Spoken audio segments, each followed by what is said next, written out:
Camilla finally breaks silence about the greatest secret of the royal family. He never loved me.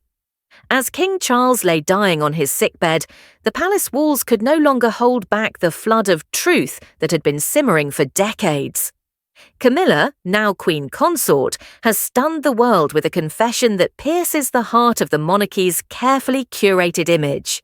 Her words, raw and unfiltered, reveal a marriage built not on love, but on duty, convenience, and a longing that was never fully returned. What drove her to speak now? What hidden pain has she carried all these years? Join us as we unravel the layers of Camilla's startling revelation, peeling back the curtain on a royal love story that was anything but what it seemed. The beginning of it all. Camilla's journey with Charles started long before the world knew her name. Their first meeting is often traced to a rainy afternoon in 1971, introduced by a mutual friend, Lucia Santa Cruz, at her modest London flat not the polo fields of popular legend. Camilla, then 24, was a spirited young woman with a sharp wit and an easy laugh, while Charles, 22, was a prince still finding his footing under the weight of his destiny. She was already entangled with Andrew Parker Bowles, a dashing military officer, but something about Charles sparked a connection.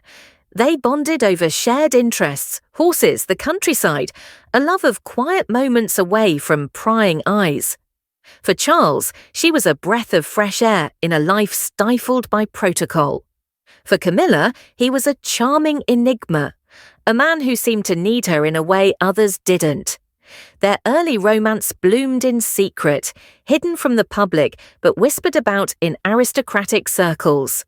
Charles was smitten, drawn to her confidence and her refusal to bow to his title. Yet fate intervened. In 1973, he left for naval service, and the distance cooled their flame. Camilla, perhaps tired of waiting, turned back to Andrew. That summer, she married him in a grand ceremony at St. James's Palace, leaving Charles to read about it in the papers while at sea. Friends say he was devastated, but duty called him forward. He buried his feelings and carried on, though Camilla lingered in his mind like a shadow he couldn't shake. Years passed, and Charles married Diana in 1981, a union the world celebrated as a fairy tale. But behind the scenes, Camilla was never far away. Their friendship endured, and by the late 1980s, it had reignited into something more. The leaked Camilla-gate tapes of 1992 exposed their intimacy, shattering the illusion of Charles's marriage and thrusting Camilla into a storm of public scorn. She was vilified, branded the other woman who broke a princess's heart. Yet she remained silent, weathering the insults with a stoic grace that only deepened the mystery around her. What did she feel? Why did she stay? The turning point came in 2005. With Diana gone and the wounds of the past still raw, Charles and Camilla wed in a quiet civil ceremony at Windsor Guildhall. The public watched with mixed emotions. Some saw it as a triumph of enduring love, others as a belated apology for years of pain. Camilla became the Duchess of Cornwall, stepping carefully into a role overshadowed by Diana's ghost. She didn't seek the spotlight, focusing instead on charity work and supporting Charles. When Queen Elizabeth II died in 2022, Charles ascended as King Charles III, and Camilla became Queen Consort. The title felt like a victory, a sign that time had softened old grudges. But beneath the crown, a quiet ache persisted. Now, as Charles lies on his sickbed, his health fading in the spring of 2025, Camilla has chosen to speak. Her words cut through the royal facade like a knife. He never loved me. The confession came late one night, whispered to a trusted confidant as she sat by his bedside in Clarence House.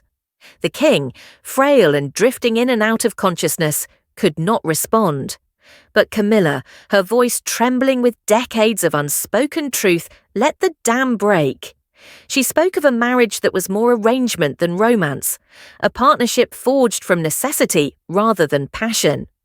I was his comfort, his anchor, she said, but never his heart. What drove her to this moment? Insiders say it was the sight of Charles slipping away, the finality of his illness, stripping away her last reasons to stay silent. For years, she had played the loyal wife, standing by him through scandals, criticisms, and the unrelenting gaze of the world. She had watched him mourn Diana, wrestle with his duties, and lean on her in ways that felt both intimate and distant. But as his breath grew shallow, she realized the truth could no longer be buried. I deserve to say it, she told her friend, tears staining her cheeks. I gave him everything, and he gave me a title. The revelation casts a new light on their decades together. Those early days of laughter and stolen glances had promised something deeper. But Charles's heart, Camilla now claims, was never fully hers. Even as he pursued her after Diana's death, even as he fought to make her his queen, she sensed a void. He loved the idea of me, she said, the stability I brought. But love, that was for someone else. The someone else hangs unspoken in the air, Diana perhaps, or an idealized version of a life he could never have. Camilla's words suggest a man torn between duty and desire, unable to give himself wholly to anyone.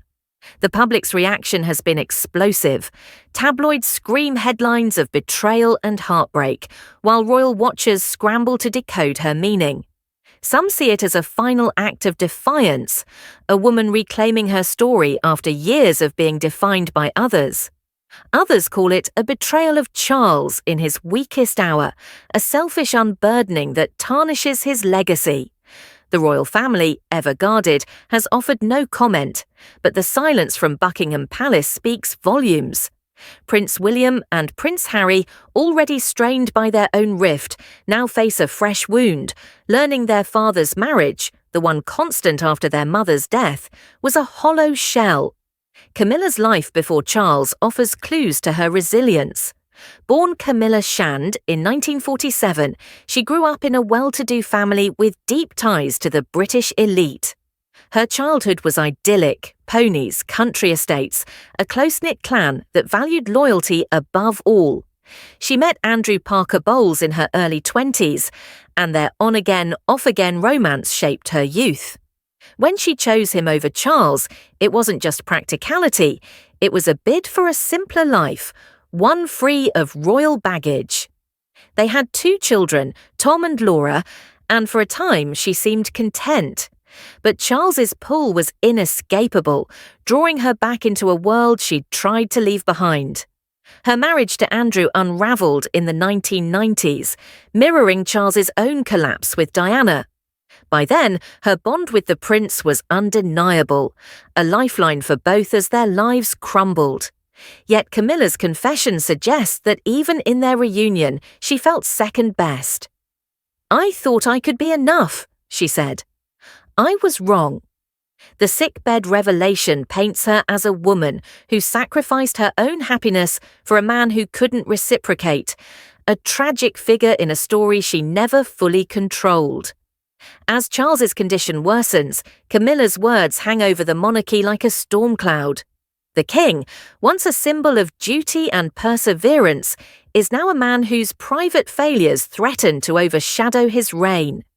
Camilla, too, faces a reckoning. Will she retreat into silence again, or will this be the start of a new chapter, one where she finally steps out of his shadow? The world watches, breathless, as the greatest secret of the royal family unfolds. What began as a love story has ended in a confession that could reshape how we see them both. Warning signs: the truth comes to light. In the quiet of Clarence House, as machines beep and nurses hover, Camilla's voice has broken a silence that lasted a lifetime. "He never loved me" isn't just a statement. It's a key to unlocking the pain she hid behind every smile, every curtsy, every carefully chosen word. The royal family's greatest secret is out, and nothing will be the same.